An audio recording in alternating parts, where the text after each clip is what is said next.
Chairman, my very esteemed honorable colleagues, honorable minister and his entourage, like the chairman rightly observed, when we spoke last night, I said I'll stop by very briefly, even if it's for 5 minutes, because of the importance of what's going on here and what has been going on in the last couple of days. We all have a responsibility to make sure that we uphold, very simply, the honor and glory of the country we serve. Honorable Minister, let me commend you for your efforts so far and what you've done and what you have been doing. Well, let me just make a couple of comments. So I think it's on that premise and in that context that I want us to see what is going on, what is happening today. And I'm sure, I don't know if the chairman or any of my colleagues may have alluded to what I'm about to say. It's public knowledge. I think we should look at this thing from the premise that the Nigerian state was attacked. It's not a building was demolished, no. The Nigerian state was attacked. And I think if we look at it from that premise, we begin to understand or underscore the importance and the gravity of what we're dealing with. Because in terms of immunity and inviolability in terms of the diplomatic immunity, inviolability or whatever, it also extends to property. But now we're talking about the state. It is trite that the embassy of any country is actually the state, the sovereign location in that particular foreign country. And that is why when there's a problem in Nigeria today, all Americans will run to the American embassy to seek shelter because you cannot even move near there. So from that point of view, we need to address this in that context that Nigeria was attacked. My question is this. I'm not interested in the dispute, land dispute. It's not an ordinary land dispute. No, it's not. It has now become metamorphosed into a dispute between two countries. Not some landowner, whatever. The question I want to ask is this. If, peradventure, just for argument's sake, it was the U.S. embassy that was demolished in Ghana, do we think the U.S. will be talking about apology, we'll look into it, that's what I want to know. Is that what the U.S., or assuming that the U.S. embassy was demolished here in Nigeria, in Abuja, or the UK embassy, or we don't even have to look for a superpower. Just name it, any developed country. Or even if the U.S. embassy was attacked by Canada, their neighbor, is the United States going to fold their arms and say, and be diplomatic in language, or subtle in their approach? Or assuming that the UK embassy was attacked by Scotland, their neighbors. It underscores the point that makes it even worse when we're told that this is the second time it's going to happen. Of course it happened the first time, they got away with it. And of course, they're going to do it again. They get away with this time, they're going to do it a third time. It's just human behavior. So we've established a pattern. And what we get is apology, we'll look into it.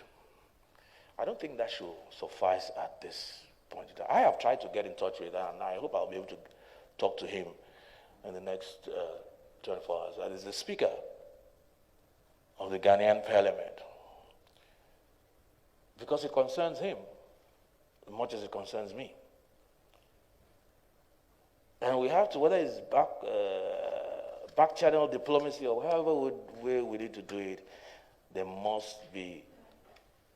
must put a stop to what has become a recurring decimal or perennial problem between Nigeria and Ghana.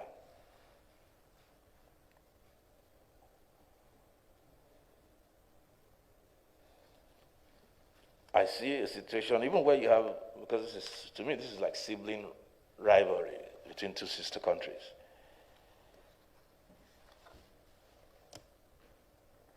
But even in sibling rivalry, there's a line you just don't cross. There's a line you don't cross. And they just crossed the line, albeit a second time. What are we going to do about it? We have heard stories that there is something called, I didn't even know that, Chairman, I don't know if you were aware, there's something called a non-citizen's card in Ghana. And if you're a non-citizen, you have to carry a card. Most countries that I know, you carry a card to show that you're a citizen. This one, you carry a card just much like in China. You carry a card that shows that you're a non-citizen. And there's been speculation, and it's only speculation, that it was actually directed at Nigerians, because we have almost 2 million people, 2 million Nigerians there. So that seeming innocuous policy is actually aimed at Nigerians. So we need to begin to peel off those layers of us to know exactly what has Nigeria done, what exactly is going on. I don't know. I came in at a time when the Honorable Minister was talking about court processes or Ghanaians looking into it, and I think this has gone beyond court processes. And the ideal forum or court, I don't know, Honorable Minister, you are more versed and experienced in foreign affairs. If we establish that this is a dispute, it's not a dispute between landowner and a country, it's actually demeaning Nigeria. It's actually demeaning Nigeria to say a dispute between a landowner and Nigerian state. So if we can agree that this is a dispute between two countries, because that embassy represents Nigeria, and whoever did that did it under the color of law. So it's between Nigeria and Ghana. Will the proper forum for dispute resolution be a Ghanaian court? So I think if we can establish the fact that it's a dispute between two, it's an international dispute, and under international jurisprudence, I don't know if the UN or whatever, whether it's ECOWAS, I'm not sure. That's why I'm yielding to you and conceding to you that you probably have more. I think that's what we should be looking at. That's the forum we should be looking at.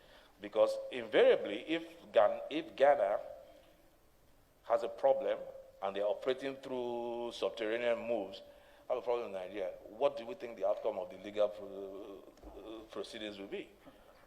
So I think we should pursue it from that angle.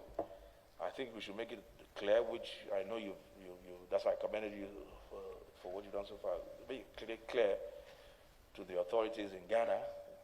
Nigeria is not going to sit down, fold their arms. And you know, reciprocity is a legitimate instrument in foreign relations.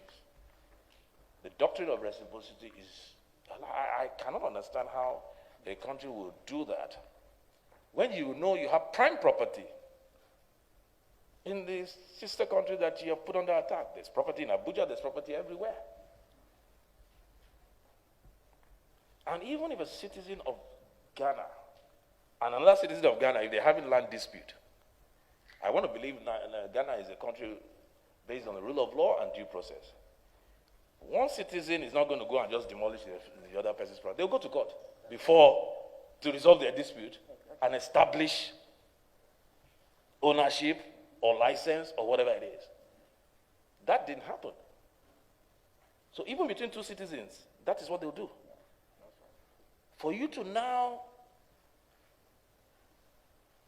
without any fear or just a country like Nigeria or any country, even the smallest country, just go over the cover of night, the police did not come, nobody showed up, and just demolish the place. It shows high disrespect for the country. And that's why we're here to uphold our honor and glory. That's what we're here to do. And we must uphold the honor and glory of Nigeria. Otherwise, we become a sleeping giant, a laughing stock. South Africa did it. Ghana did it. Tomorrow will be the turn of Uganda. The next time will be Ethiopia. And what will we do? Because of the gentle man that we are as a country, we will continue to send letters and accept apologies. So that's just the beat I have. And I want us to go on that premise. Let's be a little bit more stern, a little bit more aggressive in our approach. The days of being trying to be diplomatic and be a gentleman, I think we should put that aside, especially because there's something in law called recidivist. It's the second time it's happening. You know, you can excuse the first time, but when it's happening the second time, then something sterner needs to happen. The House is here to back you up, Honorable Minister.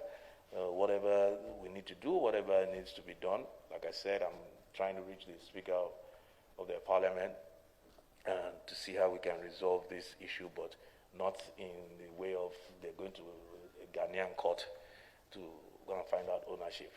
We're beyond ownership. That place belongs to Nigeria. That is Nigeria. Not that it belongs to Nigeria. That is Nigeria.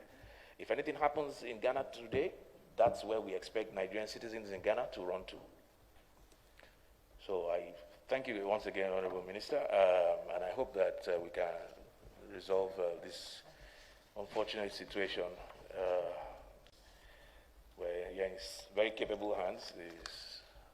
The chairman, the members, you know, I can see there's a full team of members here. It shows the seriousness that we have taken this issue. And then let's think about it. Like I said, if UK was attacked, if this was the U.S. embassy that was attacked in Ghana, in Accra, I'm telling you, all hell will let loose. All hell. Right now, I'm not saying that's what we should do. You will see the twin bombers or whatever it is already circulating the whole circumference of Ghana. All hell will let loose. If it was UK, the same thing. It was Germany. So I think we should respect ourselves as a country. So thank you, Honorable Minister.